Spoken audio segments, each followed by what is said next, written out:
Today, we're taking a close look at the Si4732 ATS-20 Plus, a budget SDR-style shortwave radio that's popular in 2025 among hobbyists and casual DXers. For the price, it's really compelling. It can receive FM, AM, both MW and SW, long wave, and even SSB, LSB, and USB, all thanks to the Si4732 chip. It also has a 0.96-inch color display, a built-in lithium battery, and USB-C charging, which gives it a modern feel. On the reception side, things are a mixed bag. Community tests show the ATS-20 Plus can pull in big international shortwave broadcasters, and with the right external antenna, you might hear Voice of Greece or utility stations. Some users even report monitoring amateur radio SSB and weather broadcasts. That said, its sensitivity isn't magical. It's not a DX powerhouse. In weaker signal conditions or when you're chasing very distant stations, it struggles.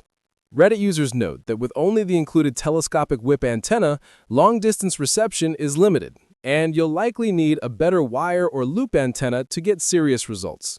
Another recurring issue, overload. Because the front end is quite simple, strong stations can overwhelm the receiver. Without some kind of attenuator or AGC management, strong local signals can distort or drown out weaker ones. Several users recommend disabling AGC for SSB and using a bit of attenuation when listening to strong broadcasts to avoid that distortion.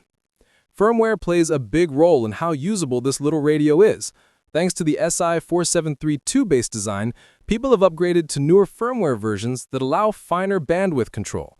You can choose filters 0.5, 1, 1.2, 2.2, 3, or 4 kHz, which helps tune around interference or copy SSB signals more cleanly.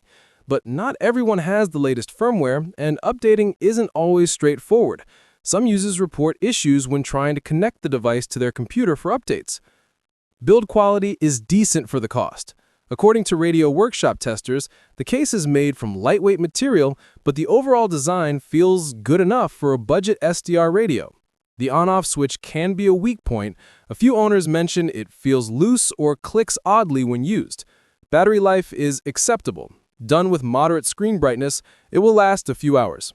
Bigger batteries help, but they require some tinkering. People on the shortwave subreddits are cautiously optimistic.